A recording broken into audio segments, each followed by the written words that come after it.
One and all present here.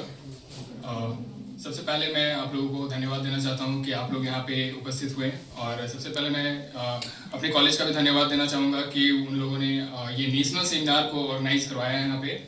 तो sir को भी मैं धन्यवाद देता हूँ कि सर आप यहाँ पे मौजूद हैं और हमें कुछ बताने के लिए यहाँ मौजूद हैं। और सर ने अभी अनुपम घोष सर थे, उन्होंने भी हॉलिस्टिक डेवलपमेंट को लेकर के बहुत सारी चीज़ें हम लोगों को बताई अभी। तो कुछ ना कुछ हमारा जो टॉपिक है वो पूरा का पूरा हॉलिस्टिक डेवलपमेंट से ही रिलेटेड है। मेरा भी जो टॉपिक है वो हॉलिस्टिक डेवलपमेंट से ही रिलेटेड है। So I would like to present my topic from that place, and my topic is the impact of education on holistic development in education, and myself Ankit Prasad Gupta from session 2024 to 2026.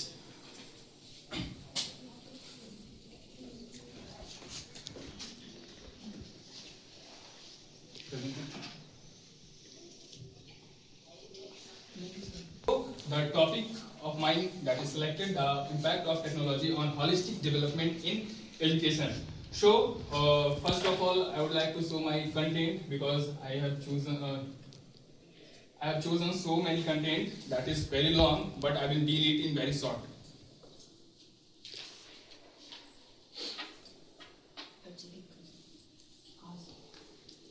So in the introduction part, that what is holistic development. First of all, you all have to know that what is the holistic development. हम लोग school जाते थे तो school में हम लोगों को शिक्षक एक ही चीज बतलाते थे। शायद आप लोगों को, बहुत लोगों को याद होगा कि आप लोगों का हमें सर्वांगीण विकास करना है। आप लोग सुने हैं ना?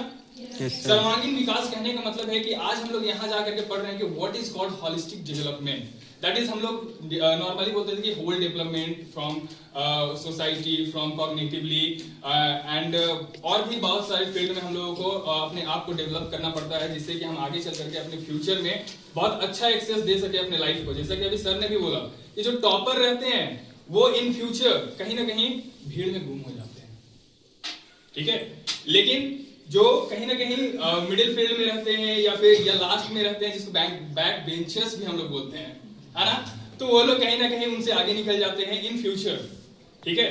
तो holistic development that is called कि आपको केवल एक फील्ड में फोकस नहीं करना है। हॉलिस्टिक डेवलपमेंट दैट मींस कि आपको एजुकेशन के अलावा भी अपने आप का विकास इस तरीके से करना है कि हम इन फ्यूचर किसी भी हाल में रहें, किसी भी तरीके से रहें, लेकिन अपने साथ साथ दूसरों को भी एक साथ कम से कम लेकर चल सके, अपना जो काम है उसको अच्छे तरीके से अपना उत्तरदायित्व को निभा सके, और साथ ही साथ हर किसी का दिया हुआ रिस्पॉन्सिबिलिटी को पूरा कर सके। हम ये नहीं बोल सके कि हम ये काम नहीं कर सकते, that is impossible for me, nothing is impossible for me, that would be the objective of education. So it was the introduction part, and second that what is the meaning. Okay, so I have already told you that the meaning of the holistic development, that is all related to all-round growth of learners. All-round growth, that means the whole development, as you know. And I have chosen from technological part. So what is the technology in holistic development? So the technology enhance learning by supporting multiple development domains. आज के time में मैं अभी यहाँ पे आपको present कर रहा हूँ अपना ये पीपीटी, जो भी मैं प्रेजेंट कर रहा हूँ अपना ये प्रेजेंटेशन, वो एक टेक्नोलॉजी के माध्यम से प्रेजेंट कर रहा हूँ। अभी ये जो मेरा प्रेजेंटेशन बनाया गया वो भी एक टेक्नोलॉजी के माध्यम से बनाया गया है। मैंने जो माइक में बोला वो भी एक टेक्नोलॉजी ही है, ठीक है। That all the things are related here from electric things, that is all the things are technology. Light जल रहा है, बल्ब जल रहा है, मरकरी है, यहाँ पे एलईडी बल्ब लगा हुआ है, all the things are, video बन रहा है, फोटो खींच रहे हैं आप, that all the things are technology. हम नहीं बोल सकते हैं कि बिना टेक्नोलॉजी के आज के टाइम में हम सर्वाइव कर भी सकते हैं, ठीक है। आप अज्यूम करके देखिए अपने आप में कि क्या आप बिना टेक्नोलॉजी के आज के टाइम में सर्वाइव कर सकते हैं क्या? That is impossible for all of us. Okay, so the next is the role of technology in modern education. आप लोगों ने स्कूल में तो पढ़ाई किया ही है, तो आप में से कितने लोग बता सकते हैं कि आप लोग स्मार्ट क्लास के माध्यम से पढ़े हैं? None of you? I think none of you have studied from the smart class, because हमारे टाइम में स्मार्ट क्लास नहीं हुआ करता था, हमारे टाइम में टीवी स्क्रीन नहीं हुआ करता था, एलईडी स्क्रीन नहीं हुआ करता था, प्रोजेक्टर हुआ करता था लेकिन उसका यूज नहीं होता था, हम लोग जानते भी नहीं है और ना जानते थे कि कैसा होता है। लेकिन अब जाकर के थोड़ा बहुत सीख रहे हैं किस तरीके से टेक्नोलॉजी का यूज मॉडर्न एजुकेशन में किया जाता है और किया जा रहा है। नो डाउट इन फ्यूचर और भी ज्यादा किया जाएगा। तो मैं इसको शॉर्ट में कंक्लूड करता हूं, आगे मैं चलता हूं। Technology and physical development. तो यहाँ पे आप लोग डॉक्टर्स के पास जाते होंगे, डॉक्टर्स के पास जब जाते हैं तो वो बहुत सारा इंस्ट्रूमेंट्स वगैरह इस्तेमाल करके आपका जो शरीर का टेम्परेचर है, आपका शरीर में जो हार्ट बीट है, आपके ब्लड की जो क्वांटिटी है, वो किसी ना किसी एक मशीन के द्वारा ही चेक किया जाता है। ठीक है, तो कहीं ना कहीं आप जो ये इस्तेमाल कर रहे हैं, ये सब हमारा कहीं ना कहीं आप ये जो टेक्नोलॉजी इस्तेमाल कर रहे हैं, ये हम लोग बहुत पहले ईजाद कर चुके हैं। आज के टाइम में क्या हो रहा है कि ये सारा जो टेक्नोलॉजी है बहुत छोटे पैमाने में यूज किया जा रहा है। छोटे पैमाने कहने का मतलब कि साइज में छोटा है, पैमाने में छोटा नहीं है। ठीक है, और उसका इस्तेमाल हम अपने घरों में भी आज के टाइम में एक्सेस ला चुके हैं। ठीक है, तो एक चीज यहाँ पे और मैं यहाँ पे बताना चाहूंगा कि आज के टाइम में हम लोग टेक्नोलॉजी का इस्तेमाल तो कर रहे हैं, लेकिन टेक्नोलॉजी आज के टाइम में एआई में शिफ्ट हो चुका है। और एआई में जब शिफ्ट हो चुका है, हम लोग रोबोटिक्स दुनिया में के बारे में भी पढ़े हैं, जाने हैं, लेकिन रोबोटिक्स दुनिया से निकल करके अब हम एआई की दुनिया में शिफ्ट हो चुके हैं। ठीक है, रोबोटिक दुनिया में क्या होता है कि इंसान की जगह पे रोबोट्स का इस्तेमाल किया जाता है, दैट इज मशीन की, उसको चार्ज भी करना पड़ता है। एआई का इस्तेमाल करने के लिए भी आपको इंटरनेट का एक्सेस चाहिए, आपको अपने डिवाइस को चार्ज करने की आवश्यकता पड़ेगी। तो उसमें क्या होता है कि जब आप एआई का इस्तेमाल करते हैं तो आपको कोई भी चीज में मेहनत नहीं करना पड़ता है, बहुत सिंपल तरीके से हो जाता है। सर्च किए, कॉपी किए, पेस्ट किए, एडिट किए, खत्म कहानी। ठीक है, यही कर रहे हैं हम लोग। कहीं ना कहीं मेरा ये पीपीटी भी बना होगा तो कहीं ना कहीं ये जो फोटो आया है मेरा यहाँ पे, ये भी मैंने कहीं से कॉपी पेस्ट किया होगा। ठीक है, मैं तो इतना अभी बना नहीं सकता हूँ, इतना डील नहीं कर सकता हूँ कि किस तरीके से यहाँ पे रोबोट आपको पढ़ा सकता है, क्या कर सकता है। ठीक है, so that is about the technology and creative development, that is also related to the AI, that is artificial intelligence. Okay, next slide, that is augmented and virtual reality। आप लोगों ने AR और VR का नाम सुना होगा। ठीक है, तो AR और VR क्या होता है, देखिए यहाँ पे AR और VR क्या होता है, यहाँ पे मैंने आपको एग्जांपल के माध्यम से समझाने का कोशिश किया है। AR that is augmented reality. ठीक है, आप YouTube का इस्तेमाल करते हैं, ठीक है, YouTube का इस्तेमाल कर रहे हैं, आप YouTube में जो भी कंटेंट वगैरह देख रहे हैं, that is related to the AR।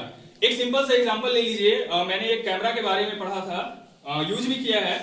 Soni का एक कैमरा आता है जिसमें आपको AR का उसमें फंक्शन दिया हुआ रहता है। ठीक है, AR में क्या किया जाता है उसमें कि आप जब उस AR को क्लिक करते हैं तो वहां पे एक आपको डायग्राम वगैरह कुछ निकाल करके देगा वो। ठीक है, जिससे कि आप इस रूम में बैठे हैं तो इस रूम में बैठे बैठे यहाँ पे एक हाथी खड़ा कर सकते हैं। ठीक है, आप उस कैमरा से फोटो ले रहे हैं, ठीक है, लेकिन आप इस रूम में बैठे हुए हैं सेकंड फ्लोर में, और यहाँ बैठे बैठे आप AR के माध्यम से उस कैमरा में हाथी क्रिएट कर सकते हैं। बाकी लोग भी नजर आएंगे आपको, ठीक है, लेकिन उनके साथ साथ एक जानवर भी आपको नजर आ जाएगा। ठीक है, उनके साथ साथ आप एक पेड़ भी खड़ा कर सकते हैं, वो भी नजर आ जाएगा, दैट इज AR। और उसके बाद आते हैं हम लोग VR में। VR क्या होता है, आप लोगों ने 3D ग्लासेस के बारे में सुना होगा। ठीक है, एक डब्बा जैसा जो आता है आंख में लगा करके लोग उसको यूज करते हैं, आप लोगों ने देखा होगा, that is related to VR। उसमें क्या होता है, जब आप उसको लगाते हैं तो एक इमेजिनेटिव वर्ल्ड का क्रिएशन होता है। इमेजिनेटिव वर्ल्ड दैट मींस कि आप जो चाहते हैं, जैसा सोचते हैं, वैसा वर्ल्ड उसमें आप क्रिएट करके सरवाइव करा सकते हैं अपने आप को। गेमिंग्स के लिए हम यूज कर सकते हैं उसको। ठीक है, और जैसा कि हम लोग अभी क्लास में बैठे हुए हैं, तो अगर उस 3D क्लास का इस्तेमाल हम VR के माध्यम से करते हैं तो उसमें क्या होता है कि ये जो क्लास है, अभी आप चाहें तो इस क्लासरूम को एक समुद्री एरिया में, पहाड़ी एरिया में, जंगली एरिया में कन्वर्ट करके आप उसमें उसको देख सकते हैं और इमेजिन भी कर सकते हैं, रियल इमेजिनेशन कर सकते हैं आप VR में। ये कंटेंट क्रिएट होता है इसमें। ठीक है, ओके, इम्पैक्ट ऑन टीचर्स। आज के टाइम में हम लोग देख रहे हैं कि कहीं ना कहीं हमें जो पढ़ाया जा रहा है वो स्मार्ट बोर्ड के माध्यम से पढ़ाया जा रहा है। ठीक है, तो टीचर्स हमें स्मार्ट बोर्ड के माध्यम से पढ़ा रहे हैं, तो कहीं ना कहीं टीचर्स भी स्मार्ट हैं। तभी तो वो स्मार्ट बोर्ड के माध्यम से पढ़ा रहे हैं, ठीक है। और ये हमें रियल टाइम एक्सेस और रियल टाइम असेसमेंट प्रोवाइड कराता है, ठीक है। तो काफी लंबा है मेरा स्लाइड, तो मैं इसको थोड़ा स्पीड से कंक्लूड करना चाहूंगा। हाँ, एक चीज और है, कंक्लूजन पे आ जाओ सीधे। ट्रेडिशनल मेथड और हाँ, balancing in tech and traditional method. हम लोग क्लास में बोर्ड का भी इस्तेमाल करते हैं, ब्लैक बोर्ड का भी इस्तेमाल करते हैं, व्हाइट बोर्ड का भी इस्तेमाल करते हैं, साथ ही साथ हम स्मार्ट बोर्ड का भी इस्तेमाल करते हैं। That is the correlation, that is the balance between technology and traditional method. Okay, I would like to conduct my topic that technology significantly enhances holistic development. अभी के टाइम में अगर हम टेक्नोलॉजी का यूज करने अच्छे तरीके से जानते हैं तो कोई भी कंपनी हमें कहीं पे भी जॉब के लिए आराम से हायर कर सकती है, कहीं पे भी 30, 40, 50 हजार का हम जॉब आसानी से ग्रैब कर सकते हैं, ठीक है। हमें कोई सा भी प्रॉब्लम नहीं होगा कहीं भी जॉब प्राप्त करने में, ठीक है। It nurtures cognitive, emotional, social, physical and creative skills. तो जो टेक्नोलॉजी है वो हमें सर्वांगीण विकास किन किन तरीकों से दिलाता है, तो सबसे पहले कॉग्निटिवली दैट मींस कि हम इंटेलेक्चुअल और ज्यादा इंटेलिजेंट होते हैं। इमोशनल, सोशल, फिजिकली तो हम एक्सरसाइज वगैरह करके चल फिर करके फिट रहते ही हैं, ठीक है।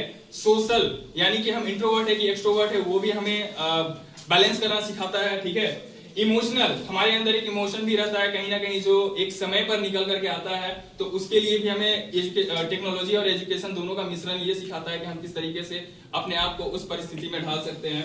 एंड द क्रिएटिव स्किल, अगर आपके पास टेक्नोलॉजी का नॉलेज है तो आप कहीं ना कहीं कुछ ना कुछ नया क्रिएटिव कर सकते हैं, और कहीं ना कहीं आने वाले समय में आप इस चीज को अगर नहीं अभी एक्सेस कर पा रहे हैं तो आने वाले समय में जरूर कहीं ना कहीं आप चाहिएगा कि हम इस चीज को एक्सेस करें और कहीं ना कहीं अपना हॉलिस्टिक डेवलपमेंट करें। Balance use ensures meaningful responsible learning. तो टेक्नोलॉजी और एजुकेशन का जो मिक्सचर है वो हमें एक बैलेंस लर्निंग सिखाता है, रियल टाइम एक्सेस सिखाता है कि हम किताब पलट करके नहीं देख सकते हैं। आज के टाइम में गूगल आ गया है, हम गूगल बाबा से पूछ लेते हैं, गूगल बाबा बताइए तो जरा इसका क्या होता है, ठीक है। हमारे बॉडी में कितना लीटर ब्लड होता है, कितना लीटर पानी होता है, तो वो सब हम लोग ये यहाँ से टेक्नोलॉजी के माध्यम से एक्सेस कर सकते हैं। So thank you for everyone.